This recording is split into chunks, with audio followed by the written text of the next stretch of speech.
And we finally, we get down to verse 16. Thou hast multiplied thy merchants above the stars of heaven. Now, merchants has to do with those who bring the gospel. Remember that bringing the gospel, God typifies as a merchandising effort. I remember Isaiah 55.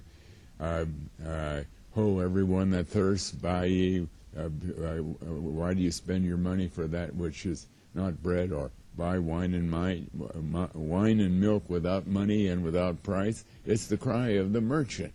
Or when it talks about the ships of Tarshish going out and then bringing back gold and silver and apes and peacocks, it is the picture of merchandising, of going into the world with the gospel. The gold and silver representing those who do become saved through the gospel. The peacocks and the apes represent those who are the tares, who appear to be saved. They're glorious, they're beautiful, but they are not children of God. But again, it's the cry of the merchant. And here it's talking about the churches. Here it's, thou hast multiplied thy merchants. Oh, you've been eager to get the gospel out. You've been sending the gospel out through your missionaries, through your evangelists, through your TV programs, but it's all a false gospel. It's not the truth. Thou hast multiplied the merchants above the stars of heaven. And normally in the Bible, when we read about stars in heaven, we're reading about the true believers that because as we read in the book of Daniel, we will shine as stars forever and more. And so the true believers are a tiny remnant, but my, those who are the tares, those who are looking like true believers, they're multiplied. But and then it says, let's go back to verse 15. I started at the wrong place.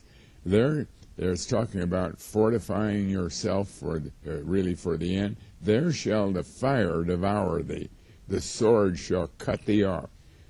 It shall eat thee up like the cankerworm, that is, like the locust. Make thyself many as the locust. Make thyself many as the cankerworm. Make thyself many as the locust. I'm reading verse 15. Thy crown are as the locust.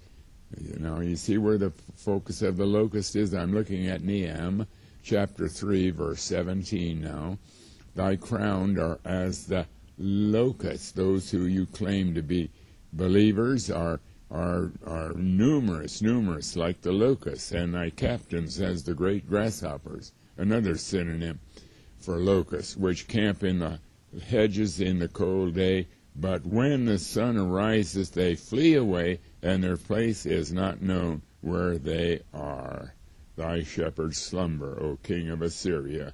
And so, in other words, here God is saying, look, you are very, very numerous. You're above the true believers in number, and you are very active merchandising the gospel, but you're like locusts that are there, but when our grasshoppers, when the sun arises, they flee. They don't continue. So this is a little different aspect of locusts, but it's still the same idea. You are very many, but you have no real substance in this case.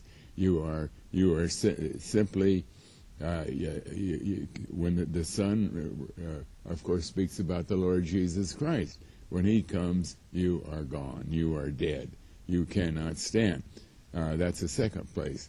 Now, a third place that we're very familiar with is Jonah, is the book of Joel.